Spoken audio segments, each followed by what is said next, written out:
Article का knowledge ठीक ठाक रहेगा, ठीक ठाक इन द सेंस कि जो मेन आर्टिकल है, मेन कुल मिला के अगर हम देखा जाए तो संविधान को 22 भागों में और 395 आर्टिकल्स में बांटा गया है। तो इन जो 395 आर्टिकल्स है इसमें से बहुत ऐसे आर्टिकल्स है जो अगर हम नहीं भी जानते हैं तो काम चल जाएगा, लेकिन कुछ ऐसे आर्टिकल्स होते हैं जो हर एग्ज़ाम में जनरली रिपीटेड होते हैं। तो जो रिपीटेड होते हैं, मैक्सिमम रिपीटेड आर्टिकल क्वेश्चन को मैंने स्टडी किया। After studied I found that articles का बहुत बड़ा रोल है, खास करके पीएससी के एग्ज़ाम में। तो आइए हम लोग जानते हैं कि जो मेन आर्टिकल्स है और जो एग्जाम में रिपीट हुए हैं, रिपीटेड किस तरह से क्वेश्चन बनाए जाते हैं। अगर आप आर्टिकल्स को अच्छे से पढ़ लेते हैं, जान लेते हैं, तो आई होप आपका 4-5 नंबर तो आप बाकियों के अपेक्षा आगे रहोगे। That's true.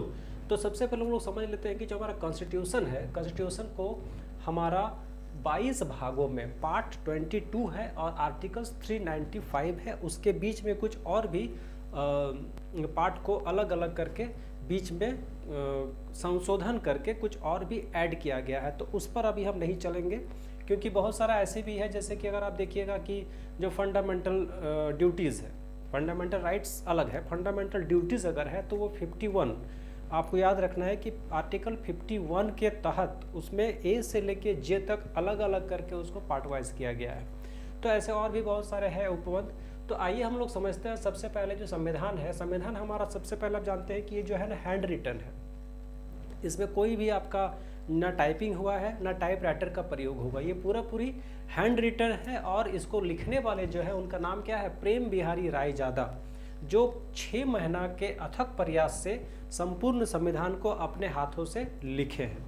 आइए हम लोग समझते हैं सबसे पहले जो हमारा संविधान है उसको एडप्ट कब किया गया था, यानी कि बनकर तैयार होने के बाद हमारा जो संविधान के निर्माता है, चाहे हमारे जो सरकार के जो लोग थे, वो लोग इसको एडप्ट किए हैं 26 नवंबर 1949।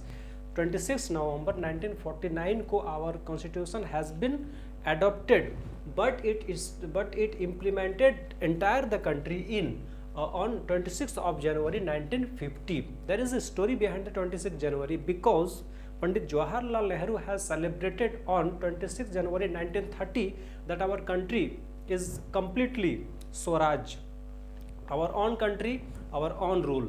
So ये जो historical day है 26 जनवरी 1930, जिसमें हमारे पूरा देश में स्वाधीनता दिवस मनाया गया है। इस दिन को ऐतिहासिक बनाने के लिए इस दिन को चुना गया और इस दिन को हमारा जो संविधान है वो पूरे देश में लागू हुआ है।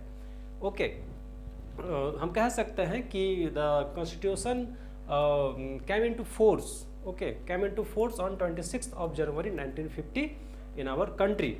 अब हम लोग समझते हैं कि जो पार्ट 1 है, पार्ट 1 में आर्टिकल 1 से लेके 4, अनुच्छेद 1 से लेके 4 तक हमें क्या पता चलता है। आर्टिकल 1 से लेके 4 तक हमें पता चलता है कि हमारा देश जो है वो एक संघ है, यानी कि यूनियन है, और इसमें डिफाइन किया गया है भारत को डिफाइन किया गया है कि भारत का जो क्षेत्र है, भारत का जो भूभाग है वो कहाँ तक होगा।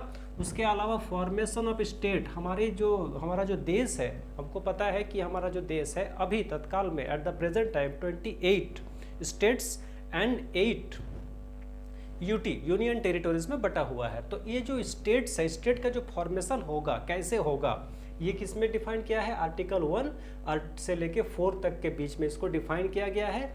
और भी जो अमेंडमेंट पॉलिसी जो होता है, स्टेट्स का जो अमेंडमेंट पॉलिसी होता है, अमेंडमेंट पॉलिसी का मतलब होता है, जैसे देखिए क्षेत्र के आधार पे किस तरह से बंटवारा होगा, भाषा के आधार पे किस तरह से बंटवारा होगा। अभी हाल ही फिलहाल में देखिए हम लोग का जब देश आज़ाद हुआ था उस समय हमारे देश में कुल 18 ही राज्य थे, और आज के टाइम पे कितना है, आज के टाइम पे 28, यानी कि जो 10 अलग से राज्य बना, किस प्रावधान से बना है। तो ये जो प्रावधान है, ये प्रावधान हमारा लिखा हुआ है 1 से लेके 4 अनुच्छेद में ये सारा लिखा गया। जैसे बिहार से टूट के झारखंड बना, कब बना, 15 नवंबर 2000 को बना है। तो कैसे बना, तो संविधान में इसका पहले से प्रावधान दिया हुआ है। आइए हम लोग आगे चलते हैं। आर्टिकल 5 से लेके 11, आर्टिकल 5 to 11 हमें क्या बताता है, ये पार्ट 2 यानी कि भाग 2, आर्टिकल 5 to 11 हमें बताता है कि हमारे देश में जो सिटीजन है, तो what is the definition of citizen. हम कह सकते हैं कि I am the citizen of India, but how, by born, ठीक है, तो बाय बोर्न अगर हम सिटीजन हैं तो अभी हम सिटीजन हैं, बट जब हमारा देश आज़ाद हुआ था 1947 को, जब हमारा देश आज़ाद हुआ उस समय सारे लोग तो यहीं पर जन्म लिए थे, बट कुछ लोग जो है उनका सिटीजन चला गया, कुछ लोगों का सिटीजन अभी भी है। तो ये जो डिफाइन किया गया है कि जो आउटसाइडर ऑफ इंडिया और इनसाइडर ऑफ इंडिया, इसको कैलकुलेट कब किया गया? 1948 के बेसिस पे, यानी कि 1948 तक जो हमारे देश में रह गए वो हमारे देश के नागरिक हो गए। और जो अगर मान लीजिए अगर गलती से पाकिस्तान वो चले गए, मतलब चले क्या गया है, पाकिस्तान बट गया, तो अगर वहाँ से हमारे देश में लोग आ गए 1948 के पहले, तो वो हमारे देश के ही निवासी कहलाएंगे, यानी कि नागरिकता उनको ऑटोमेटिक बाय डिफ़ॉल्ट हमारे देश का मिल जाएगा। और ऐसे लोग हैं जो चले गए तो उनका ऑटोमेटिक बाय डिफ़ॉल्ट उनका नागरिकता भारत से हट जाएगा। तो ये जो पूरा प्रावधान है, अभी इसमें हम डिटेल्स नहीं जा रहे हैं क्योंकि इसमें बहुत सारा और भी डेट है, बहुत सारे लॉज है, बहुत सारे नियम है। तो अगर हम इसको कभी डिटेल्स में पढ़ाएंगे तो आपको सारा चीज़ बताएंगे। इसके बाद क्या है? इसके बाद है पार्ट 3, आर्टिकल 12 से लेकर 35। ये जो 12 से लेकर 35 है, यानी कि 12 से लेकर 35 तक जो है, इसमें हमारा बताया गया है फंडामेंटल राइट्स। हमारा जो देश में, हमारे देश में हमारा संविधान बहुत सारे ऐसे फंडामेंटल राइट्स दिए गए हैं। फंडामेंटल राइट्स, इसका मतलब क्या होता है? मौलिक अधिकार। तो जो मौलिक अधिकार होता है वो क्या होता है? हमारे संविधान में हमें कुछ मौलिक अधिकार दिए गए हैं, जैसे फंडामेंटल राइट्स, जैसे इक्वलिटी। इक्वलिटी क्या होता है कि हम सभी लोग, चाहे वो किसी भी धर्म के हो, किसी भी समाज से हो, किसी भी जाति से हो, किसी भी वर्ग से हो, सभी लोग हम क्या है?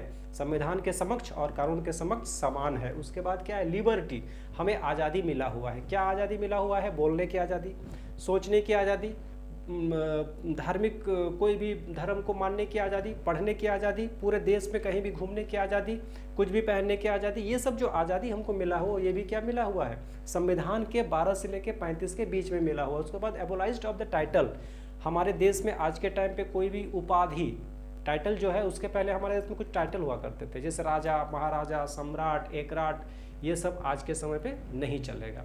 अभी हम क्या हैं?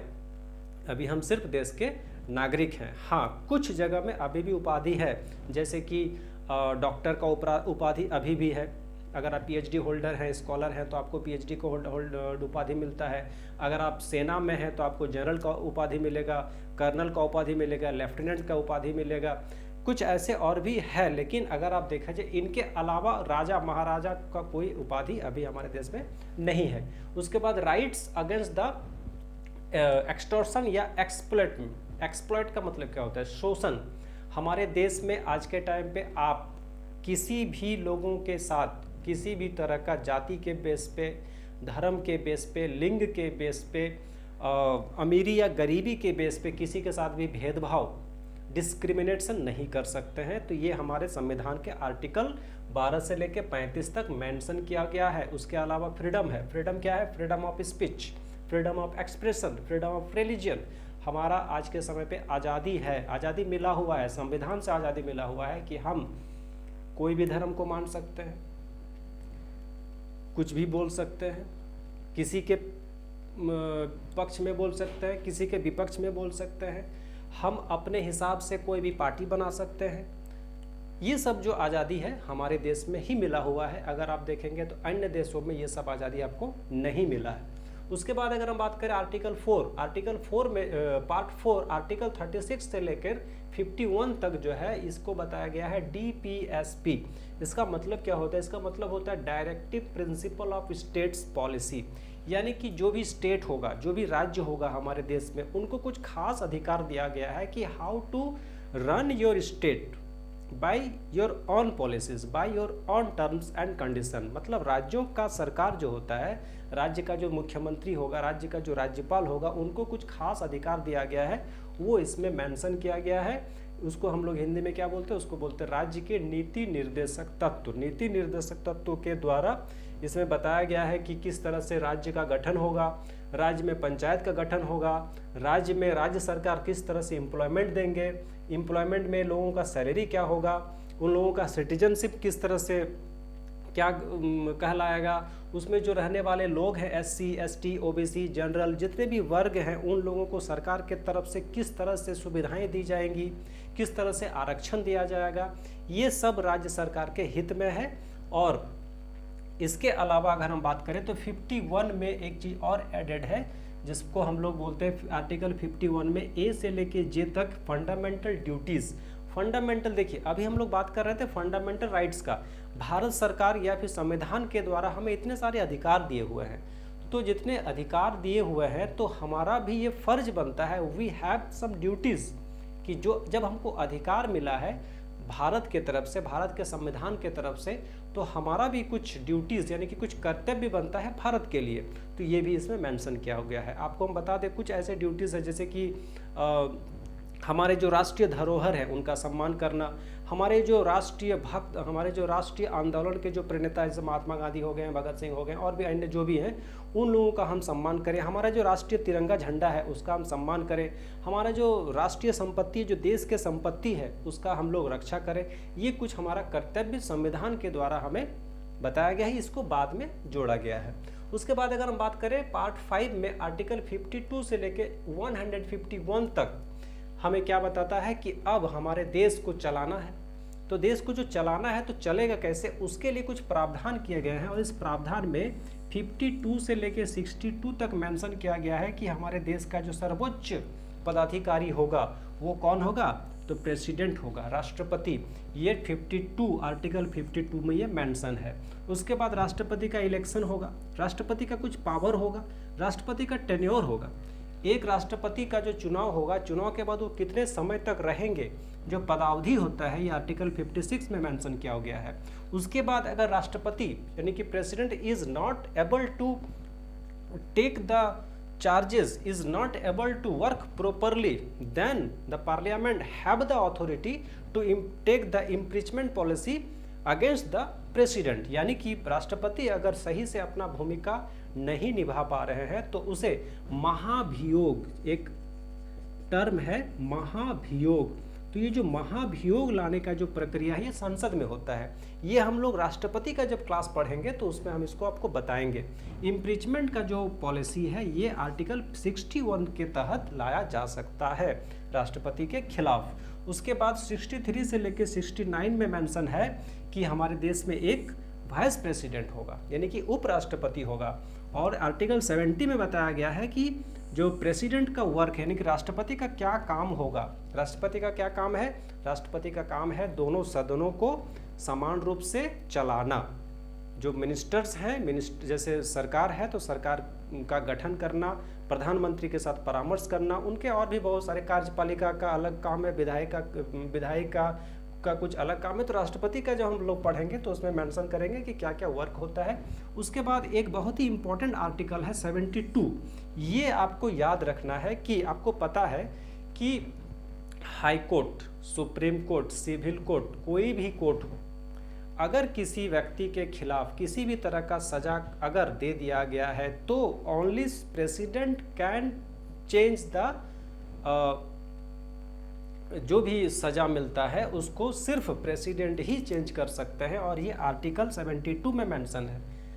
अगर राष्ट्रपति चाहे तो मृत्यु दंड को भी वो कम कर सकते हैं या रिमूव कर सकते हैं। ये प्रेसिडेंट को पावर मिला है 72 के तहत। अब हम लोग पढ़ेंगे 73 से लेके 78। आर्टिकल 73 से लेके 78 में क्या बताता है, तो इसमें बताता है कि हमारे देश में जो है वो मिनिस्टर होगा, मंत्रिमंडल होगा, काउंसिल ऑफ मिनिस्टर होगा, जिसमें 74 में पीएम का मेंशन है कि हमारे देश में एक पीएम होगा, प्राइम मिनिस्टर होगा, जो सभी मंत्रियों का क्या होगा, अध्यक्ष होगा, या फिर हम कह सकते हैं हेड ऑफ द मिनिस्टर होगा। उसके बाद पीएम का जो अपॉइंटमेंट होगा वो कैसे होगा, तो पीएम का अपॉइंटमेंट का पॉलिसी क्या है। सबसे पहले तो आपको ये जानना होगा कि पीएम को सबसे पहले लोकसभा का चुनाव लड़ना होगा।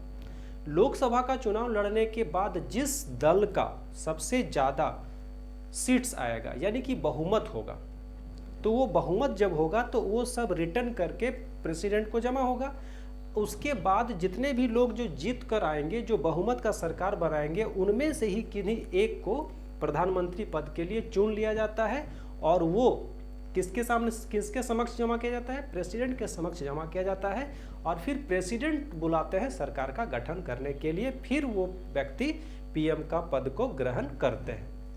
उसके बाद 76 में मेंशन किया है कि हमारा देश में एक एडवोकेट जनरल होगा जो भारत सरकार के पक्ष में सभी वाद विवाद जो कानूनी प्रक्रिया है वो देखेगा।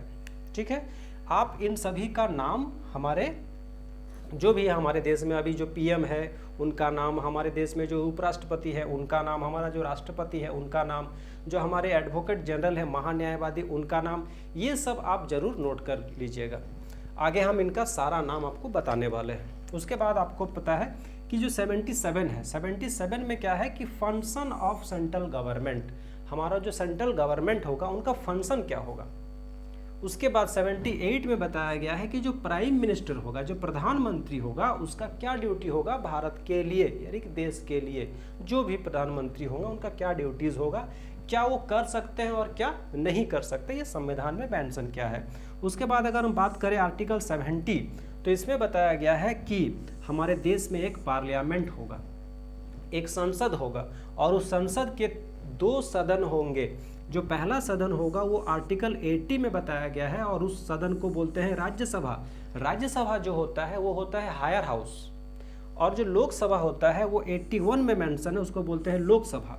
तो राज्यसभा और लोकसभा आपको तो पता है, राज्यसभा जो होता है वो होता है हायर हाउस, जहाँ पर स्टेट से लोग चुने जाते हैं, विधायक के द्वारा चुने जाते हैं। जैसे हमारे झारखंड में राज्यसभा के 6 सीट हैं और वो 6 सीट जो है वो हर 2 साल में ऑटोमेटिकली पूरा अगर हम देखेंगे तो 245 सीट्स है टोटल राज्यसभा में। ये जो 245 सीट्स है वो हर 2 साल में 1/3 of the people, 1/3 of the member automatically retire हो जाते हैं, क्योंकि वो 6 साल पूरा हो जाता है।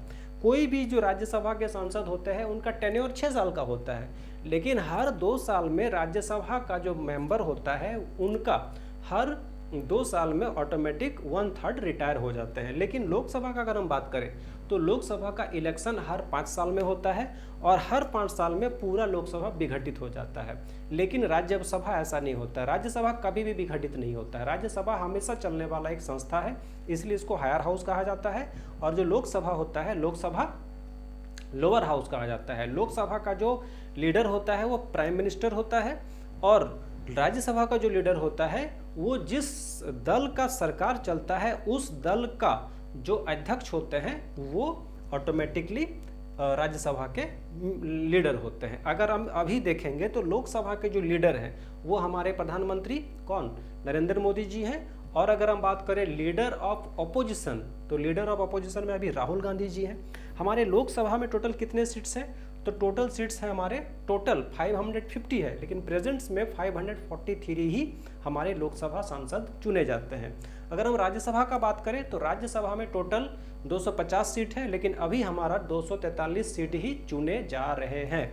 अगर हम बात करें राज्यसभा का जो अध्यक्ष है, राज्यसभा का अध्यक्ष हमारे कौन है, राज्यसभा का अध्यक्ष ऑटोमेटिकली जो उस समय देश के जो उपराष्ट्रपति होंगे, जो वाइस प्रेसिडेंट होंगे, वो बाय डिफॉल्ट इसके क्या हो जाएंगे, सभापति हो जाएंगे।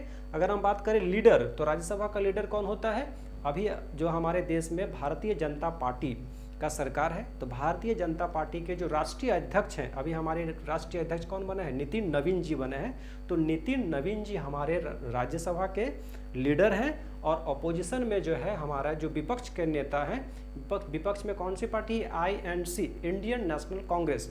तो इंडियन नेशनल कांग्रेस के जो अध्यक्ष है श्री मल्लिकार्जुन खड़गे जी, वो हमारे राज्यसभा के अपोजिशन के लीडर हैं। ओके, अब हम बात करें 83, तो इसमें 83 में बताया गया है जो tenure of the Lok Sabha and Rajya Sabha. Lok Sabha का टेन्योर क्या होता है, 5 साल होता है। 5 साल के बाद ऑटोमेटिक सरकार विघटित हो जाता है, फिर से पूरे देश में चुनाव होता है और उस चुनाव में फिर जो बहुमत लाते हैं उनका सरकार बनता है। लेकिन राज्यसभा में क्या होता है कि राज्यसभा में कभी भी इसका इलेक्शन डायरेक्ट नहीं होता है।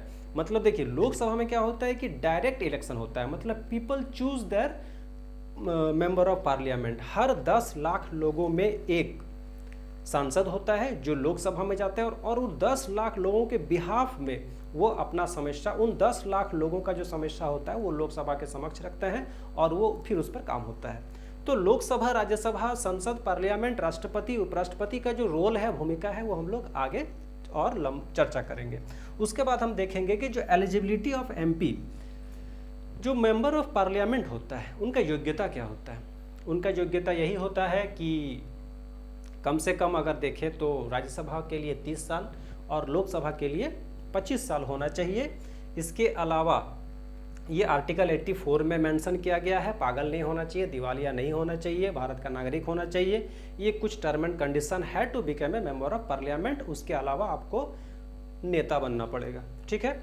इसके अलावा जो सेशन, एडजर्न्ड और डिसोल्यूशन जो प्रेसिडेंट के द्वारा किया जाता है, यानी कि संसद का सत्र बुलाना, सेशन को बुलाना, सेशन में अगर कुछ प्रॉब्लम हो गया तो उसको सत्रावसान करना यानी कि एडजर्न करना, और अगर बहुत ज़्यादा प्रॉब्लम है तो उसको भंग करना, इसको हम लोग डिसोल्यूशन बोलते हैं। ये आर्टिकल 85 में मेंशन किया गया है और ये सिर्फ प्राइम प्रेसिडेंट ही कर सकते हैं।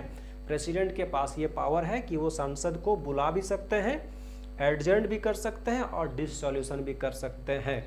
ऐसे देखा जाए तो हमारा जो भारत का जो संसद है, भारत का संसद में कम से कम 3 बार सत्र बुलाया जाना आवश्यक है। ये संविधान में मेंशन किया गया है। सबसे पहला जो सत्र होता है वो बजट सत्र होता है, उसके बाद मॉनसून सत्र होता है, उसके बाद शीतकालीन सत्र होता है। ये 3, और आपको ये चीज़ पता होना चाहिए कि ये जो सत्र होता है, ये सत्र के बीच में कम से कम या फिर ज़्यादा से ज़्यादा 6 महीना का ही गैप होना चाहिए, इससे ज़्यादा का गैप नहीं होना चाहिए। और इसको बुलाते कौन है तो प्रेसिडेंट बुलाते हैं, और ये आर्टिकल 85 में मेंशन किया गया है।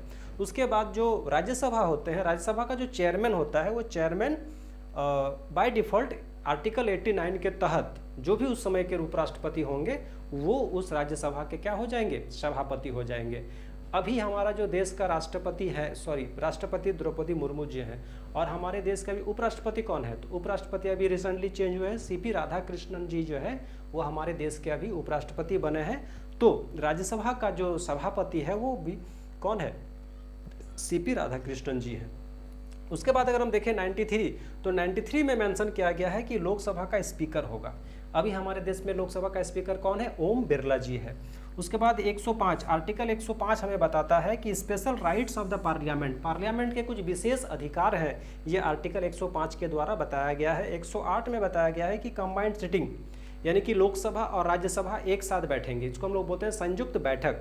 ये संयुक्त बैठक कहाँ पर होता है, सेंट्रल हॉल में होता है। अभी तो संसद का भवन चेंज हो गया है, लेकिन अभी भी अगर हम देखें तो सेंट्रल हॉल में होता था। और ये बुलाने वाले भी कौन है, संयुक्त बैठक कौन बुला सकता है, संयुक्त बैठक को बुला सकते हैं हमारे देश के राष्ट्रपति। और 110 में बताया गया है कि जो मनी बिल होते हैं, जो धन संबंधी विधेयक होते हैं, वो सिर्फ लोकसभा में ही आ सकता है, राज्यसभा में नहीं जा सकता है। ये 110, आर्टिकल 110 में ये मेंशन है। उसके बाद 112 अगर हम बात करें, 112 में बताया गया है बजट। आपको याद रखना है कि संविधान में कहीं भी बजट का जिक्र नहीं है। तो बजट को क्या बोलते हैं, संविधान में इसका जिक्र है वार्षिक वित्तीय विवरण। ये जो वार्षिक वित्तीय विवरण है, इसको ही हम लोग बजट बोलते हैं। एक्चुअली में बजट जो है वो फ्रेंच भाषा है, ठीक है। तो ये 112 में मेंशन किया गया है। 122 में क्या है, no judicial review regarding parliament यानी कि संसद कौन, सर्वोच्च। तो सर्वोच्च जब है तो इसका मतलब है कि संसद के द्वारा कोई भी नियम या संसद के रिगार्डिंग कोई भी नियम के खिलाफ सुप्रीम कोर्ट भी नहीं जा सकता है। ये भी हमारे आर्टिकल 122 में मेंशन किया गया है, यू मस्ट नो। पार्ट 6 अगर हम बात करें, भाग 6, आर्टिकल 152 से लेके 238 तक क्या है, स्टेट एग्जीक्यूटिव फॉर्मेशन, यानी कि राज्य सरकार का जो संगठन होगा, राज्य सरकार का जो संरचना होगा, जिसमें राज्यपाल होगा, मुख्यमंत्री होगा, और मुख्यमंत्री के साथ कुछ मंत्री भी होगा। मंत्री कौन कौन होंगे, 3 तरह का मंत्री होता है। एक होता है कैबिनेट मिनिस्टर, एक होता है उसके नीचे, ठीक है, और उसके एक और नीचे, मतलब 3 तरह का मिनिस्टर होता है। तो अगर हम बात करें स्टेट गवर्नमेंट का, तो सबसे पहले क्या है, 153 में गवर्नर होगा। गवर्नर का पावर 154 में मेंशन किया गया है। गवर्नर का जो अपॉइंटमेंट होगा, जो नियुक्ति होगा, वो कहाँ से होगा, राष्ट्रपति के तरफ से होता है, राष्ट्रपति के द्वारा होता है। वो 155 में मेंशन है। और उनका टेन्योर जो है वो टेन्योर 156 में बताया गया, यानी कि आप गवर्नर एक जो गवर्नर होगा वो 5 साल के लिए किसी भी स्टेट में रह सकते हैं। ये 156 में मेंशन है। उनका एलिजिबिलिटी क्या होता है, उनका एलिजिबिलिटी होना चाहिए कि वो 157 में मेंशन है, 157 में मेंशन है उनका योग्यता। क्या योग्यता होना चाहिए, अगर कोई राज्यपाल पहले से राज्यपाल किसी स्टेट के हैं तो वो किसी और स्टेट के हो सकते हैं राष्ट्रपति और प्रधानमंत्री के परामर्श पर। लेकिन अगर कोई कहीं के भी मान लीजिए नहीं है तो उनका वो या तो कहीं का सीएम होना चाहिए, या तो वो कहीं का चीफ जस्टिस होना चाहिए, या तो राजनीति में कोई एक बड़े पद में होना चाहिए। ये एक बेसिक क्वालिटी होना चाहिए। और दूसरा क्वालिटी होना चाहिए कि प्रेसिडेंट को लगना चाहिए कि हाँ this is the person who is fit for that post. बस यही है। उसके अलावा अगर हम बात करें तो उनका जो ओथ है, उनका जो शपथ है वो 159 के तहत मेंशन किया गया है। अगर हम बात करें 160, आर्टिकल 160 में बताता है कि उनका कुछ स्पेशल ड्यूटी होता है। स्पेशल ड्यूटी क्या होता है कि राज्य सरकार के सभी काम राज्यपाल के नाम से ही चलता है। अगर उनको प्रॉब्लम है किसी भी चीज़ में तो उनके पास कुछ विधायी शक्ति है, कुछ कार्यपालिका शक्ति है और कुछ वित्तीय शक्ति है। तो ये जो विधायी शक्ति, कार्यपालिका शक्ति और जो वित्त शक्ति है ये उनको मिला है 160 आर्टिकल में ये मेंशन किया गया है। उनका जो पार्डन, मतलब देखिए जिस तरह से राष्ट्रपति के पास कुछ स्पेशल अधिकार है कि किसी भी दंड को कम करना या ख़त्म करना, इस तरह से राज्यपाल का भी पावर है। 161 में ये मेंशन किया गया है। और 162 में वो अपने अधिकारों को किस तरह से स्प्रेड कर सकते हैं, अपने अधिकारों का विस्तार कैसे कर सकते हैं, ये 162 में मेंशन किया गया है। अगर हम बात करें 160 आर्टिकल का 163, तो इसमें मिनिस्टर होंगे, जो सीएम होगा, सीएम को हेल्प करने के लिए मिनिस्टर होगा। 164 में बताया गया है कि मिनिस्टर का क्या रोल होगा। 165 में बताया गया है कि हमारा जो राज्य होगा, राज्य में भी एक क्या होगा, एडवोकेट जनरल होगा, महान्यायवादी होगा। अभी हमारे झारखंड में महान्यायवादी कौन है, राजीव रंजन जी हैं, जो राज्य सरकार के पक्ष में जो भी वाद विवाद कानूनी प्रक्रिया हैं वो सब देखते हैं। इसके अलावा 170 से लेके 80 तक जो है वो हमारा पूरी राज्य सरकार के जो नियम है, विधानसभा होगा। देखिए हमारा जो देश है, देश में जो राज्य है, राज्य में 2 तरह के हाउस होते हैं। जैसे पूरा अगर हम बात करें देश का, तो देश में भी 2 तरह के हाउस होते हैं। एक हाउस होता है राज्यसभा और दूसरा हाउस होता है लोकसभा। उसी तरह से हमारा जो राज्य है, राज्य में भी 2 हाउस होता है। और उस हाउस को क्या बोलते हैं, हाउस को हम लोग बोल सकते हैं विधानमंडल। और ये विधानमंडल होगा, ये बताया जाता है 168 आर्टिकल में। आपको समझना होगा कि हमारा जो राज्य है, जितने भी राज्य है, 28 स्टेट्स हैं और 8 यूटी हैं, तो हर एक राज्य में विधानमंडल होगा। कहीं कहीं पर क्या होता है, तो विधानमंडल का आर्टिकल क्या है, तो विधानमंडल का आर्टिकल है 168। इसको हम लोग क्या कह सकते हैं, लेजिस्लेचर होता है। लेजिस्लेचर का फॉर्मेशन कैसे होता है, लेजिस्लेचर का फॉर्मेशन होता है उसमें गवर्नर होंगे, सीएम होंगे और उनके हेल्पर में मिनिस्टर्स होंगे। तो ये विधानमंडल 2 तरह का होता है। एक होता है विधान परिषद, आर्टिकल 169 के तहत विधान परिषद का गठन होता है, जिसको हम लोग बोलते हैं लेजिस्लेचर काउंसिल। और 170 जो होता है वो होता है विधानसभा। आपको याद रखना है कि विधानमंडल 2 तरह का होता है, एक होता है विधान परिषद, एक होता है विधानमंडल। विधान परिषद होता है आर्टिकल 169 और विधानसभा होता है 170। विधान परिषद क्या होता है, विधान परिषद सेम एज राज्यसभा, जो ऑटोमेटिकली हर 2 साल में 1/3 of the person will retire. और विधानसभा जो होता है वो हर 5 साल में विधानसभा we can say Vidhan Sabha is just like Lok Sabha, जो हर 5 साल में ऑटोमेटिकली विघटन हो जाएगा, फिर से चुनाव होगा और चुनाव में फिर से जो पार्टी जीत कर आएगा, जो बहुमत बनाएगा, उसका फिर से सरकार बनता है। तो हमारे देश में अगर देखेंगे तो उत्तर प्रदेश, बिहार, महाराष्ट्र, कर्नाटक और तेलंगाना, ऐसे 5 ही स्टेट है जहां पर विधान परिषद और विधानसभा दोनों है। बाकी अन्य जितने भी राज्य हैं, जैसे झारखंड में सिर्फ विधानसभा है। ठीक है, आपको इतना ही जानना है इसके बारे में। विधानमंडल 2 तरह का होता है, एक विधान परिषद और एक विधानमंडल। आर्टिकल क्या है, विधानमंडल 168 में होगा और विधान परिषद 169 में होगा, विधानसभा 170 में होगा। झारखंड में विधानसभा है और बाकी अन्य बहुत सारे ऐसे भी जगह हैं जिसमें से उत्तर प्रदेश, बिहार, कर्नाटका 5 ऐसे स्टेट हैं जहाँ पर विधान परिषद और विधानसभा दोनों हैं। आई होप आपको ये जो आर्टिकल्स है समझ में आया होगा। आगे हम लोग जो अन्य जो है पार्ट, ये पार्ट 6 का मैंने बात किया, पार्ट 7 से लेके पार्ट 22 तक कवर करना है। जो इसका पार्ट 2 बनेगा, आर्टिकल पार्ट 2, इसमें बाकी आपको बताया जाएगा।